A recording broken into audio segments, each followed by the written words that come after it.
Hey everybody, welcome back. I sound a little weird because I'm fighting off a little respiratory infection, but I'm excited to be here today because we're doing part two of the Q&A that we featured and kicked off in the last episode. I've got here with me author Eyre Price, the author of Star Killer Star. He's been leading the show. He's actually the host during these episodes. And welcome, Eyre. It is great to be back in the labyrinth, and very excited to get to part two. Because in our part one, we were kind of spoiler shy, and we were talking more about how you came to write the book than the actual book itself. But we've warned all the viewers of your podcast that if they foolishly haven't read the book yet, that they needed to do so. So we're assuming that everybody now has read the book, or is going to pause us and go get the book. The omnibus version, and maybe we ought to just explain this if anyone's joining us for the first time here. The book is The 13 Secret Cities, and you published it as 4 distinct novellas, and that now has been collapsed into one omnibus version that, congratulations, drops today. Is that right? Yeah, so that's correct. The omnibus for Kindle arrived back in October, and then today the omnibus collecting it into one book is out on paperback. Yeah! So you guys, if you want to go to 13secretcities.com or amazon.com, you can find it there. And when you buy the paperback, you also get the Kindle version bundled with your purchase. So you kind of get 2 for 1. 2 for 1. I don't care which format you love. Just choose the one you like. But the book is there. We're celebrating today. Well, congratulations. I know and you and I were talking before the labyrinth what a monumental effort it is. Lots of people say, oh, I'm writing a book, but the difference between writing a book and bringing a book out in print is they're 2 entirely different entities. So congratulations on that huge accomplishment. Thank you so much. All right, let's dig right into it, and this question kind of comes out of what's happening around us, because we are living in some crazy times right now. The book opens with a riot, and the book opens with our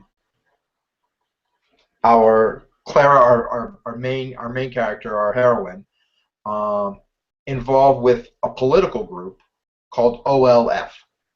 Can you tell us a little bit about where OLF figures in the book? And then I think you see where I'm leading. But what role does OLF play in the book? Yeah, OLF stands for Occupy Liberation Front. As an author, I took some liberties and configured things to work for the book, but for anybody who's been around in the past 10 years, the group functions very much the way that the Occupy movement got started. You know, that was going strong for a while. It sort of has waned. And then it also has elements of Anonymous, which is sort of super decentralized. You know, people do different things with it for different reasons. But Clara, the main character, who's a university student, feels very strongly about being part of the OLF. And in her mind, she's very, very focused on being there because of social justice. She believes that her involvement with OLF will bring about a better world with more equality. So that's how we set it up. But OLF blends a little bit of Occupy and Anonymous together. And so I was curious, because the book has, and we've talked about the book being multi-layered and having a lot of things going on within those pages. Is it? I mean, we're seeing today with the protests that are going on in Berkeley, in New York. You're absolutely right. The Occupy movement came up, and it seemed to fade out almost as quickly as it emerged. And there's been any number of commentary on the lack of organized political action in the United States. Is OLF, is the role that it plays in the book, is that a call to arms? Is that is that something that you intended um, to call out, the lack of political unity, the lack of political movement in the United States? Was that something you were consciously addressing at the time? Uh, the answer is yes. I think one of the things that has always bothered me about how our generation and the generation older than that talks about young people is that they really just decree across the board, oh, these people aren't interested in anything. They're just apathetic, and um, it's the millennial generation, and it's just me, me, me. You know, every generation has stereotypes that tend to be true, uh, but with these stereotypes, you know, some of them come from a place, and then there's other things that just aren't true. And so it was really important to me to find in this book a way to tell a story through a young person's eyes where they were part of a generation that's not mine and that they felt strongly about issues. And that's Clara. And the group that she's involved with is OLF. In the real world where we live now, you don't have to be part of the OLF. You could be a supporter of a nonprofit that you really believe in. You can be a person that wants to help out in soup kitchens. You could be a person that just plainly doesn't want racism to be part of the corruption of the police force. And so to bring it to where we are today, I think young people are very involved. They do care about changing the world. It's just that we live in a different world, and I think it's a lot more difficult to ascribe to just one single group, which is why these decentralized kind of, I do it this way and I reconfigure it for myself kind of scenarios are what works for people. So it is a call to arms, but it's my character's call to arms. So I always like to tell my readers, you know, my agenda is not written through my books. It is a political book, and what is really important to me is that my character feels so strong and so alive in her conviction in this. She is almost like a person to me, and I really like her as a character because she sees that world with that fantastic innocence, but also that thirst for change that young people have. And I don't want older people to lose it, but the fact is, young people tend to have that thirst and that hunger a whole lot more than some of the older people. So I wanted to paint that picture of what it's like to be a young person who cares about the world. And so then would it be fair to say that OLF, I guess then what you're saying is just kind of a basic template for political activism and not meant to be more specific than that? That's correct. And the direct analog to OLF, really, besides Occupy, is Anonymous. If you spend any time either interacting with Anonymous on the internet or reading about them, you know that one of the criticisms they get is that they seem to be about a lot of things all at once and not about any. And so it's really, I think you have to be there to experience it, and that's why on purpose that the group is described that way because it is kind of flexible, but in the case of certain people, they say, oh no, we're going to do this for this particular cause, even though we're part of a group that kind of does a few different things. Okay. I just want to say one thing else about that. I don't think this would be possible before. Like in the 60s, when we had all those protests going on around the world, you know, a lot of more things were really about a strict cause, and you joined that group, etc. But in this case, I've just seen too many instances where, especially, you know, Anonymous and the Occupy movement, they seem to be about lots of different agendas. So I don't mind doing that. It's ambiguous, but the world is ambiguous, and sometimes things in a novel are ambiguous too because they reflect the real world. And so that's, I guess that's what I'm kind of getting at. OLF seems to be kind of a more general organization without necessarily specific intent, and that's you see it as representing that political passion of the young, of Clara's generation, of that we all felt at some point when we were 19, 20, 21. Absolutely, absolutely. In the case of the novel, just because now we're allowed to give some spoilers, the reason the riot happens is because there's a protest. Just like today we're having protests about Ferguson and Mike Brown, people showed up at Millennium Park in the novel, thousands of them, just like what we're seeing today, and something went wrong. Somebody shot a firearm in the crowd, and then the SWAT teams and the police that were there shot back.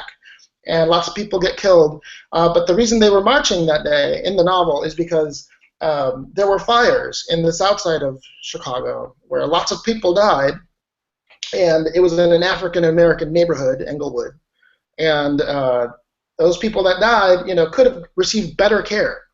But the negligence of the city is something that just got people fired up, literally, and so they marched to protest that. But it was never meant to be a violent event. It just turned violent, which is what happens, in many parts of the world. Which is what's happening now. So I guess that leads me to my question: what's it like to turn on the news this week and see scenes out of your book? I've only tweeted about this once this week. It spooks me a lot. I mean, I can't say anything other than it spooks me. I'm not the kind of person. I'm political, and I do have political views, and so it doesn't excite me, and it doesn't give me a thrill to know that violence is erupting because of this. I don't want to see people hurt, and I don't want people to die because sometimes people die in these things. I really believe in peaceful, nonviolent ways of protesting and showing civil disobedience, but it's nothing I could have ever imagined there. I mean, when I wrote this novel, I didn't think that some of these things might actually come to be true, and now here we are. So it's a very unusual moment for me as a writer, and I guess all I can say is I'm trying to appreciate the feelings I'm having, because I may not, one day I'll be an older person and I'll be like, wow, I can't believe that happened back in that day. So my heart is out with everybody, though, and I think the call for change across the U.S. in our system, in our executive arm of our legal system, change is needed. I don't think democracy and human rights are being respected all the time in this country right now. Moving on, and because we're now able to, we've warned people about our intent to drop some spoilers here. We talked a little bit in the first episode about Clara, and we've talked a little bit about her parents and how Clara really represents the new life. She's from Chicago. Her parents are from Mexico City, and there's a divide between them. Mm-hmm. Clara has a little brother.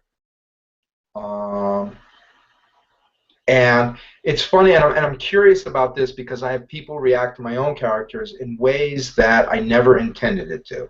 She's got a little brother named Jose Maria, and she loves him more than anything.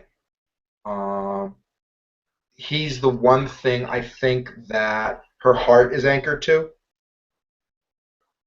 Would you understand if he came off, even before events, as somewhat sinister to me? He possesses a kind of omniscience that kind of removes him from the action. I get the feeling that he knows more than he's ever letting on from the very beginning. Is that how you painted him? Is that a reaction that surprises you? It does surprise me. It surprises me a lot. For those of you tuning in, now that you have the spoiler about like sort of how the novel unfolds, Jose Maria is 15. His sister is 19. So he's in high school, and let me tell you how I think of him, which is hopefully how he comes out in the pages, and then I'll respond to your question. He's that kid who sort of a little bit of a smart aleck, but keeps it kind of in here. He's not always cracking jokes or whatever, maybe just with his sister, but not with everybody else. He reads a ton. He's kind of nerdy.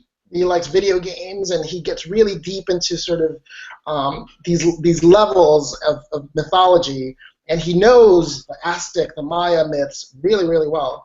And he likes to have a lot of fun. He cares a lot about music. Music is a huge factor for him in his life, and he does have these ideas that there are connections out there through some of these bands that he listens to, that there's mystical messages that are coming through the band. But in my mind, the way I see him, he's just a really fun teenager. I mean, I think when I think about how difficult high school is with bullies and the pressure and just being a teenager and hormones, he seems to be doing okay because he just sort of leans back and he's like, just have fun, read some fun books, listen to music, smoke a little pot. He's a pot smoker, which is sort of surprising to me. I never intended to write about a pot smoking 15-year-old. But your observation is really interesting that he seems to know more than anyone would know. I guess I personally, just now as a reader of my own work, I challenge that because I think he just happens to have a lot of knowledge. So in the book there's two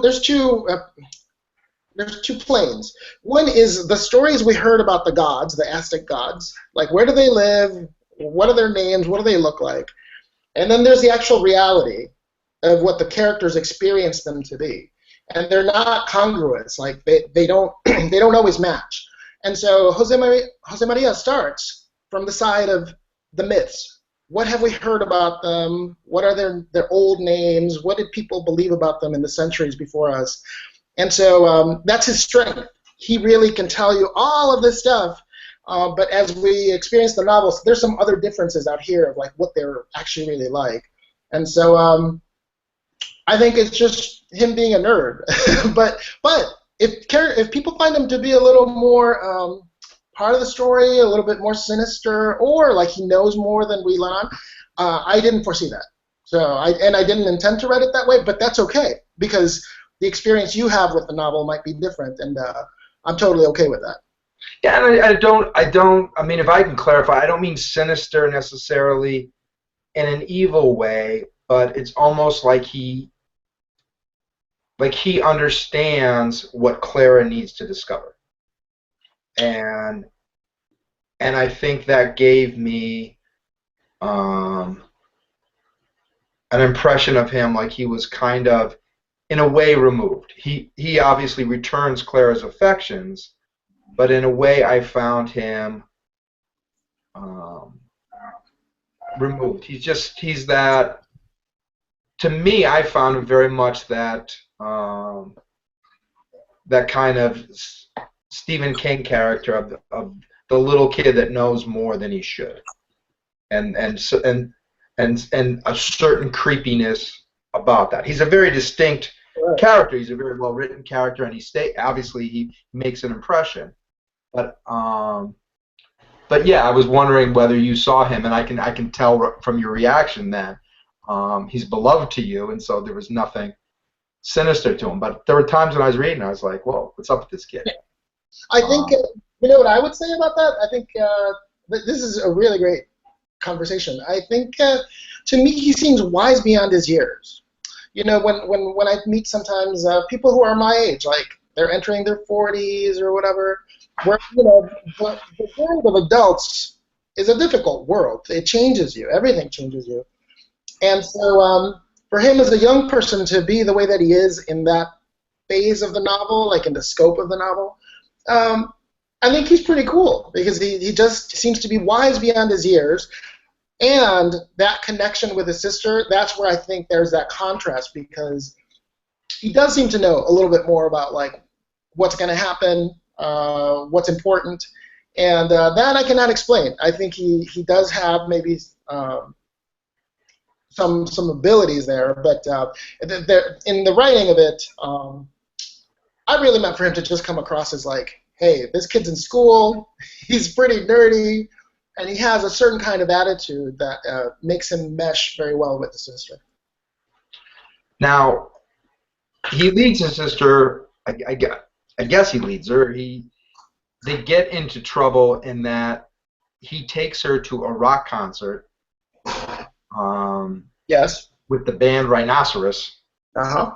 and things get very strange, and then go from bad to worse. And we talked a little bit in the first part about the role that music plays. Here in the concert, I found that the band really has two roles. The first is that it represents, to me, a certain faction of society because they're very critical of OLF. And then at the same time, there's something in the concert that is very foreboding. You're not surprised when bad things happen. It just seems like a really bad scene. So tell us a little bit about Rhinoceros and the concert and where that takes us. Sure. I think I mentioned this in the previous episode, but rock music and all sorts of music is a huge passion of mine. And the mythologies around rock bands are just intriguing enough where I could just write a book about that. Maybe one day I will. But Rhinoceros, I actually first wrote about them in 2009 in my short story collection, The 12 Burning Wheels. And in that collection, I wrote, it's just a really short story. I wrote about how they ended their career. And in this case, I'm not going to give you guys any spoilers, but if you like 13 Secret Cities, there is a very supernatural and violent end to their career. And the context about Rhinoceros, which I didn't really include in 13 Secret Cities because I didn't think it was moving the story forward, so I actually did a few mental cuts. When they started out, Rhinoceros is a band that now, the dudes are like middle-aged dudes, like aging. They're aging, but they still put on really good shows. When they started their career, they were really politically motivated. They were like, oh, we got to change the world, we got to do all this stuff. And as soon as they became a really big band and they made more money, like many bands, they sort of became more conservative, etc. And so when Jose Maria takes his sister, Clara, to the concert, they're seeing them at that phase in their career where they're already kind of like, okay, you guys, like, everybody behave. And that's what happens in the show. They tell everybody, don't get involved with the OLF. You got to be aware of this stuff. And in order to bring peace to our nation, you have to find other alternatives. That point of view is totally valid. I mean, everybody's point of view is valid because we're all entitled to our opinions. But it does create this foreboding sense of like something's going to happen here. And so in the concert, they experienced it. And the music of Rhinoceros is important to them. The reason I made that band, I invented it, is because the name itself tells you what their music is going to sound like. So I don't even have to describe the music a lot, but it's that big, right? So it is fun, great music, but as the concert is unfolding, Clara has a few problems with a concert goer there who has already called her out for being involved with OLF. And then sort of a little mini fight happens right in front of the stage, which happens at concerts all the time. I saw it happen so many times in all the shows I've seen. And so for me, it was the best way to kind of give Clara and Jose Maria a great place to be themselves, because they share this love of music and the experience, but then to also start making the action happen. It is a catalyst. This show triggers something, and as this little fight breaks out, then they run away, and that's where shit starts getting really crazy. During the show, Clara had seen visions and sort of heard things, but as they run away from that main area of the show, then things get weirder because she's seeing more things. And Well, I guess I'll give a spoiler. This triggers their first visit to view Mictlan, which is the underworld of the gods. And so the music as a ritualistic practice, meaning people go to concerts to see this band on stage and see lots of lights and have their consciousness changed by music, that was intentional. And Rhinoceros is meant to sound that big. I like them too, but in their old age, they've become a little more conservative than even I would like. So if you want to find out what happened to them years later, you can go back to 12 Burning Wheels. And in fact, let me make a quick announcement. The people who bought the omnibus and Kindle actually get that bonus story included in the omnibus. So you don't have to go far. It's already bundled in there. But that's the story with Rhinoceros. And that's just one of the bands that's in the novel. So, as you said, Clara has a "we're not in Kansas anymore" moment. Yeah. And she finds herself in the Aztec underworld. Uh-huh. I was struck in a conversation that we had before we started recording this. You were talking about how up until the 12th hour you were still making cuts to move the story along, and the story moves right along, but particularly once we cross over into the other world, there's a lot of mood. It's almost poetic. It's almost lyrical. And I wonder if you would talk, because it seems to me the book is all about duality, and the duality between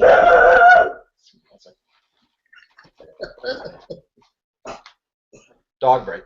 The book is all about the duality between our world and this other world, and the coexistence between the two. And that, I feel, is reflected in your style as a writer. When we're with Clara in Chicago, it's a very sparse style.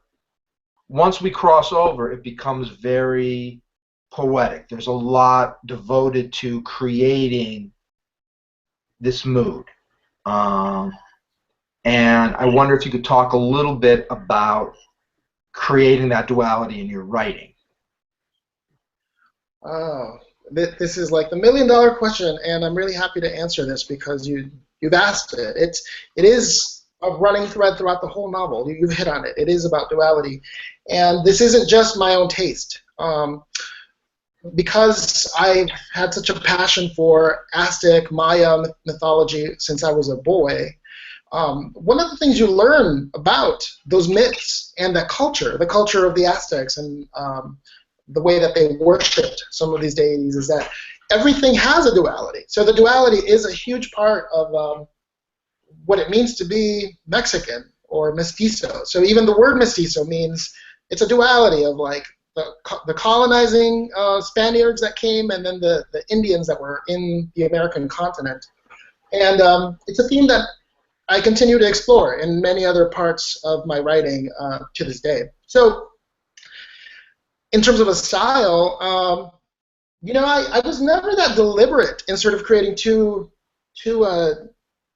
literary styles in each world, but it is true that that's how it came out because I wanted Mictlan to be so rich in the senses, like not just what you hear and what you see, but just like expanding them to as far as I could go.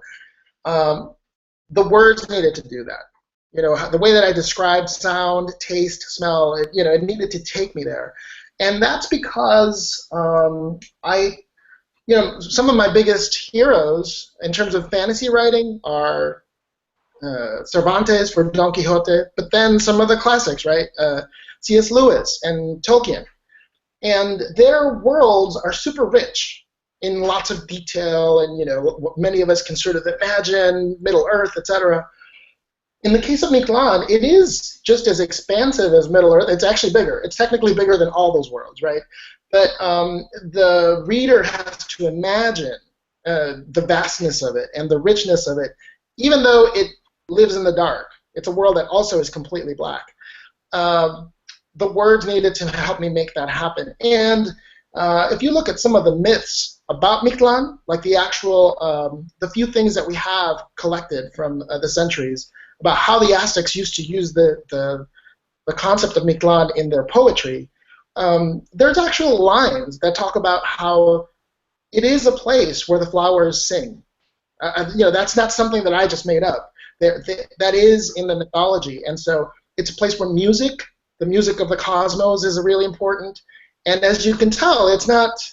It seems to cut across all the senses, and so I wanted it to be that way. And as long as I ever write about Mictlan again in the future, every time we visit, it will be like that, because it is an experience that's meant to change you as a reader, just as it would if you die. If you die, you're going to change too by going into some other realm. So it wasn't on purpose, but I haven't looked that carefully at like the different styles of the writing, and that's super neat. I think that's a really cool observation.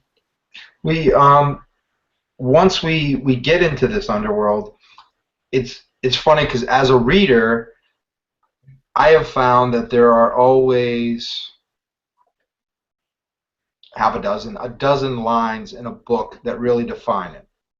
And as I was reading, Clara and to some extent Jose Maria, in that he's there, meet a character named X, who's a horrific beast. And he tells her, all sound, all thought are music. Be careful what sound you make. And I wrote that down the minute I read it. It now becomes, I didn't realize when I did so that it would become more important moving on through the book. But all sound, all thought are music. Be careful what sound you make. What's the origin of that? Like that's such a perfect line. Where does that come from?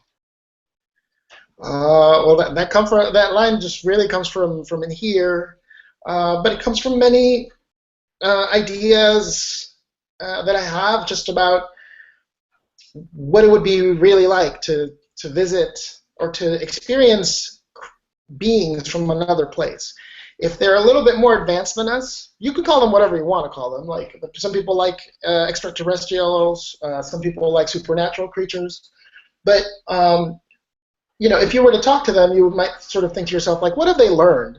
And both on our world, like science and religion, keep trying to explore, like, what does it mean to be a human?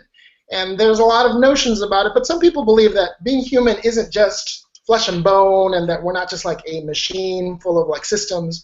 Some people think that we actually have something deeper, which is a consciousness.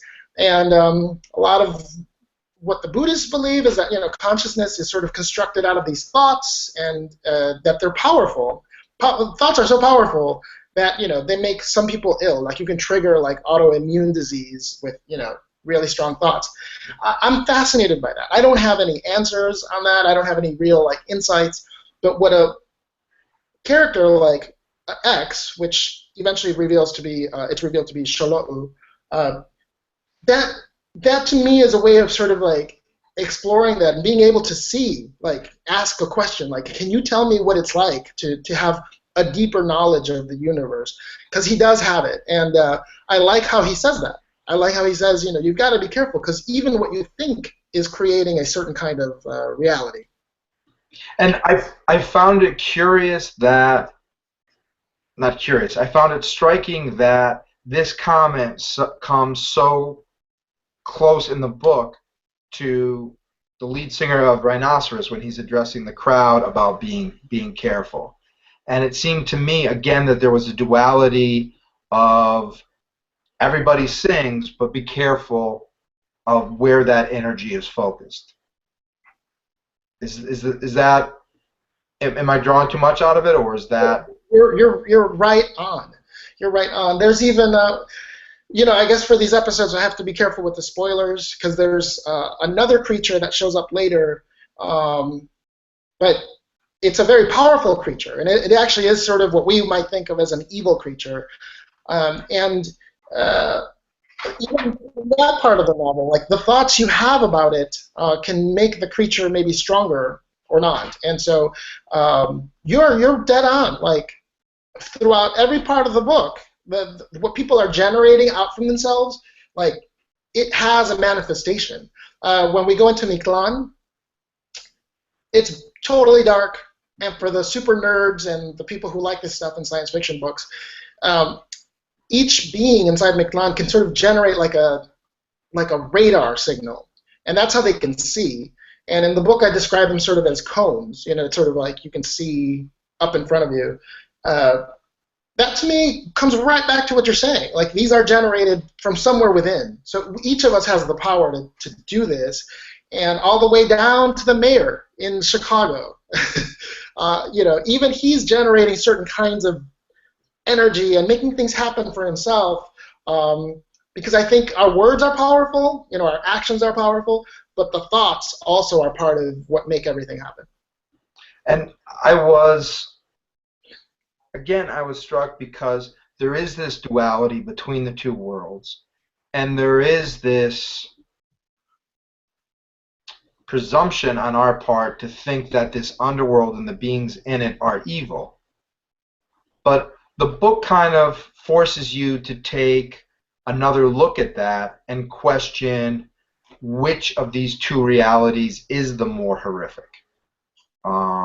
Is it this underworld, or is it this world where these impoverished people do not get the social services that they need, and when people protest that, they're kind of attacked by the police? That it starts to create a balance between which of the two worlds that Claire is trapped between is the more horrific.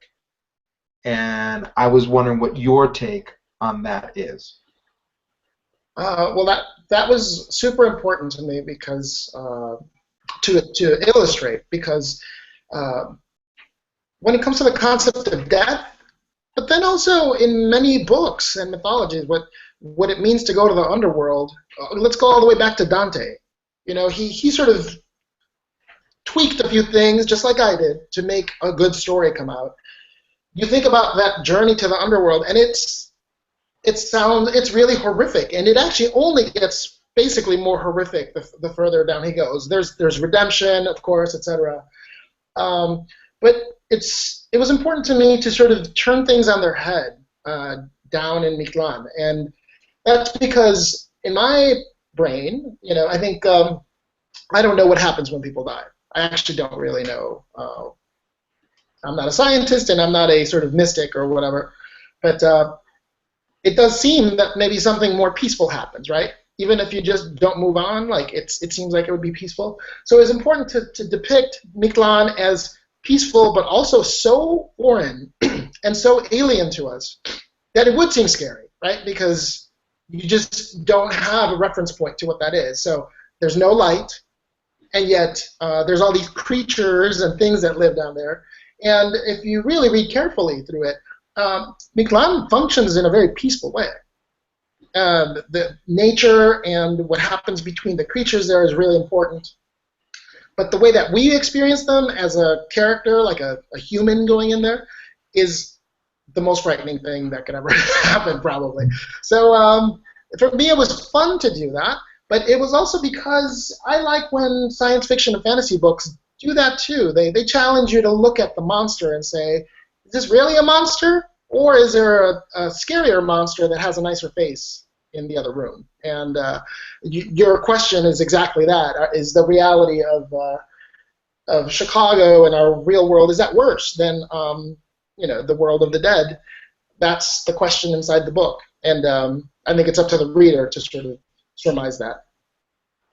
We've talked about throughout the book, and I think throughout your writing, numbers play a very important role. So we see Clara having a significant event in her life at 13 and scheduled to have an event at 26 that doesn't happen or happens prematurely. But I noticed that there are other aspects that repeat themselves. There's other patterns to the book, and one of them is color. And so we have Abuela Blanca, and we have La Negra, and I wonder if you could talk about using color in in that sense. Yeah, it's in 13 Secret Cities. It's in this novel, and it's going to be in everything I ever write in my life. I have an obsession with the physics of color, like how we see color, how limited our color experience is with our eyes that we have, because other animals can see other colors. It's endlessly fascinating. But from a writing level, um, it is super primal. It is like my palette. If I was an artist, I have to have all these colors included in everything I do, and I can tell you I'm not deliberate in how I do it. That is one of the things that just happens when I write, and so I can tell you for this novel though there is the numbers are one thing. That's definitely there, but the novel is cut into 4 parts, and they're each color coded. So I'm already starting to sort of bring this in for the reader. There's red, white, blue, and black in that order. It's very specific that they go in that order. And each one of those parts and it's inspired by one of the gods that matches that color. Because there are, in the myths, one of the very famous gods was born as 4, but it was 1. So, there's the number bit. But for the white and the black, let me talk about that. White is ascribed to Quetzalcoatl, which many people know as the feathered snake. It's a very noble, sort of savior kind of figure, a big god in the adventure stories of the Aztecs. And then there's the black, which is Black Tezcatlipoca, and he is the god of transformation and magic. They've been fighting with each other forever. But then they love each other too in some of the myths. I wanted to bring that out into the novel, and then the ways in which it is echoed with some of the characters. The reader is challenged to sort of say, like, what am I seeing echoes of this, or am I seeing echoes of the characters in the descriptions of those gods? To me, that's how the world works. I mean, I was very happy to be able to do that. But there are, some qualities to each of the colors that if you read it as a reader and you either ask me or you do some of the research, there's themes to each of those colors. So white would be that sort of color of redemption, liberty, kind of goodness, yeah. And then the black is not evil in the way that I describe it, but it's like a deep magic, transformative magic. And then blue, which the Aztecs used to use a lot for war. And this book also has a lot to do with sensuality. And we'll talk about that in part 3. And then part 1, since we're here, that corresponds to one of the gods who had like flayed skin. He had just been sort of cut all open. And to me, that was the best way to open the novel, which is basically we're cutting up a person, literally. And we're cutting up the reader too. So colors are really strong in everything that I've ever written, and there's not a hard and fast way to read it. Just they're supposed to motivate your imagination, but I couldn't give you a chart of like they do this, they do that, except for the 4 colors of this book. They're really in there. Even the covers that we chose reflect some of that imagery. So it is very important. Now, we're talking about the duality, and there's a duality between the modern of Clara and the more traditional of her parents, between the underworld and the real world.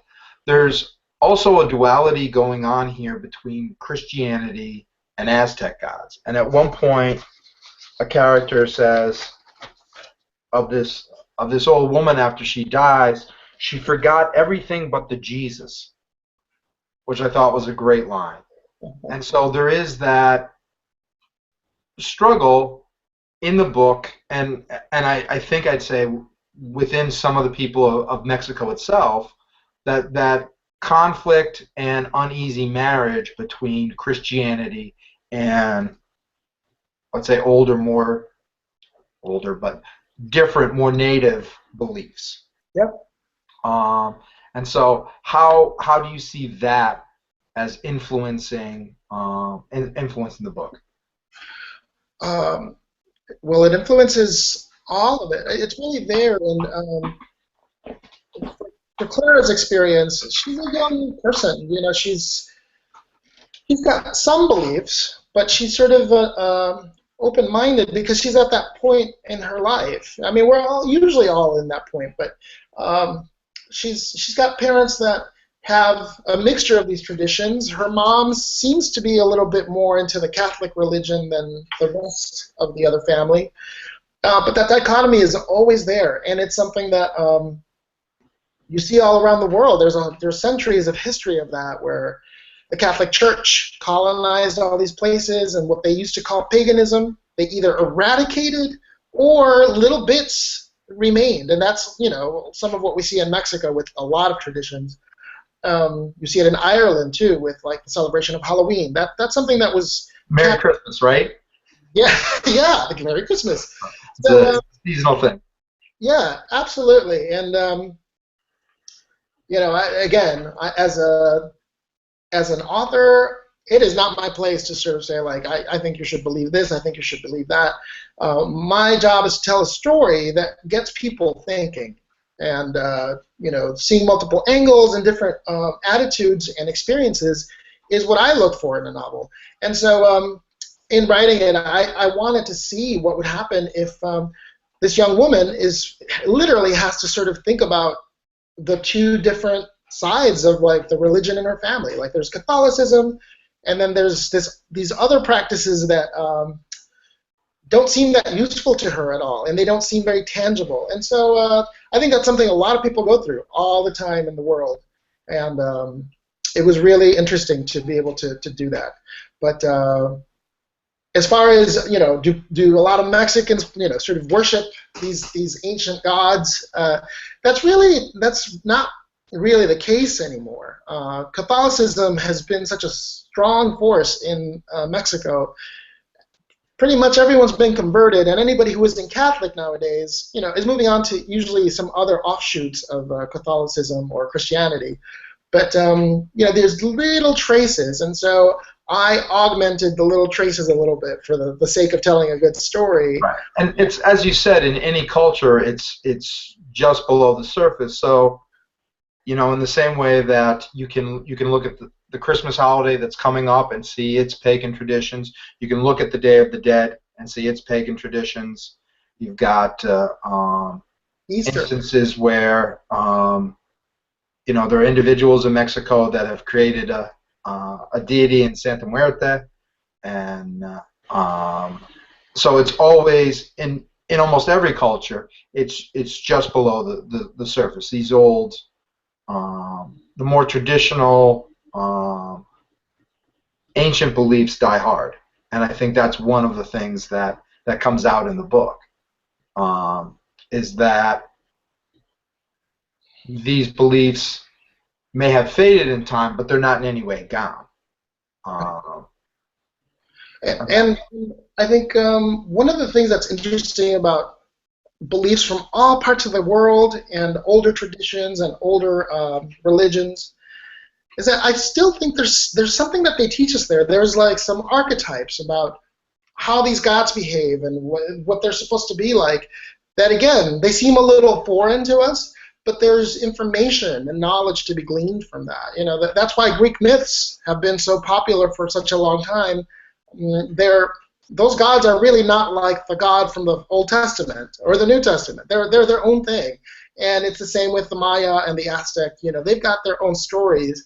And I think having a diversity of different stories to pull from, gives you knowledge in the world. So I guess what I'm saying here is, I respect anybody's choice of religion, but to only focus on one thing and never look at the periphery, I think would be very limiting in the world. I think it's far more interesting to look at what else is going on, because there's little bits of info there that are useful.